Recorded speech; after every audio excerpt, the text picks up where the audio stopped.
connections in my life. The recipe for total disaster. One would be school integration, the other would be abuse, and the other, of course, would be a God-given adolescence. And I had all three of those ingredients compiled into me at one time, and I did not know how to get in or out. I was misguided and misunderstood. But I had a praying mother.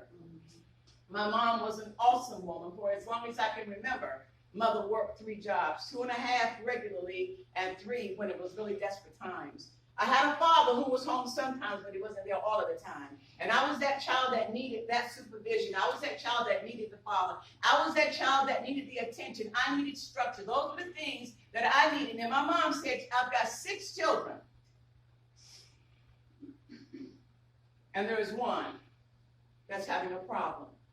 So what did my mother do? My mother did what any mother would do. She took me to court. She went down to the courthouse. She was told, if you would just submit Vanessa to the judicial system, they'll give her a counselor. I went before the judge, and the judge says, okay, Vanessa, this is what you've got to do. You've got to go to school every day. You've got to come home at curfew, and you've got to do what your mother said. After 30 days, I did none of the above. There were 2 things, none of the above. There are 2 things that I know with my eyes closed, living and dying. My first thing is that my mother loved me. And the second thing is that my mother would never lie for me. You see, my mom had to tell the judge whether I had completed the task or not. So the night before, my mom was smart, highly intelligent woman. She sat down, she said, Van, she said, let's talk about that. She says, you're getting into trouble, you're getting into things that I can't help you out of. It's beyond you now.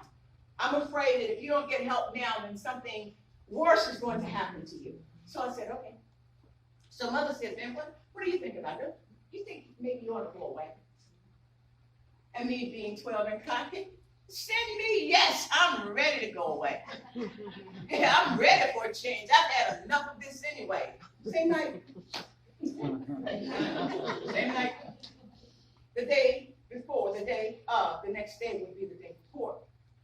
And if you all know anything about being colored and beautician, my sister was my beautician, and the beauty parlor was the kitchen. And we had my sister had turned that stove on, and you know those, we call them pullers, but those curlers that they used to put on the jets, and they let them get red hot, and then they spin them. And if it steamed, they knew it was too hot. Then my sister would roll them some more, and then she gets some toilet paper, but burn the toilet paper would burn my hair. So she couldn't do that right then, right?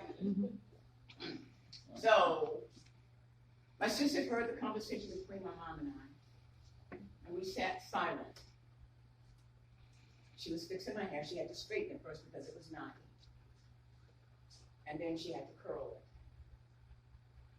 And about this time, the door opened. Now, I need to pause and tell you this about my sister. For as long as I can remember, my sister suffered with asthma. But she could march for 2 hours in a marching band as long as they had Prometine and water. Back in the day, my parents couldn't afford an inhaler, so she didn't have one of them. But anybody know anything about asthmatics? Smoke affects the lungs, and it causes it to collapse. Mm-hmm.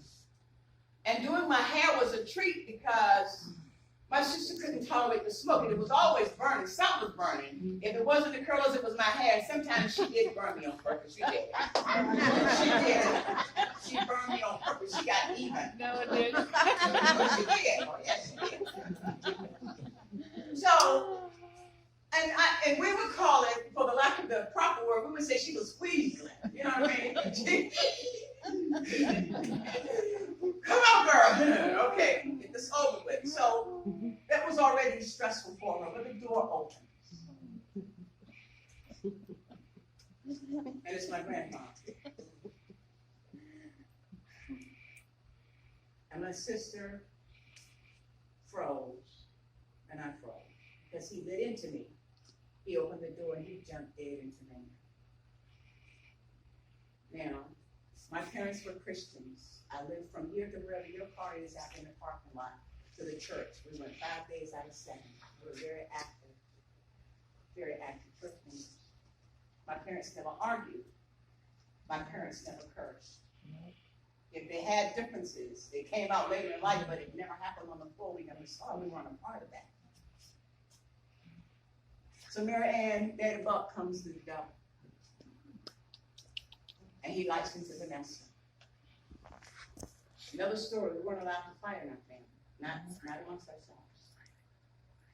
I could feel my sister's tension because there was a different type of nervousness in these curls. It wasn't just a reason. She didn't know what was going to happen. I'm 12 years old. And I turned around and I said to my sister, put the curls down. Put the curls down. Because all I could see was them curls going down my back and I had on a shirt. And my shirt was tucked in my skirt. And them curls be stuck back there in my back and I couldn't get them out. Get a chicken honey. Put the curls down. And I so gently got up. And I turned to the door. And I picked up the chair that I was sitting in. And I told my grandfather, if you come any closer, I'll kill you tonight. I will beat your ass tonight. I told my grandfather I wasn't even allowed to talk back. I didn't know how to talk back. I was never able to raise my voice, suck my teeth, or even curl my eyes because my parents didn't allow it. And I told him I'd beat him to death, and I meant it. I had reached my peak, and I said to him, I don't have nothing else to lose. The grace of God for me and my grandfather was that he backed out of the door. He backed out slowly because he had walked into something that he wasn't accustomed to. And I had walked into something that I wasn't accustomed to. The next day, we go to court.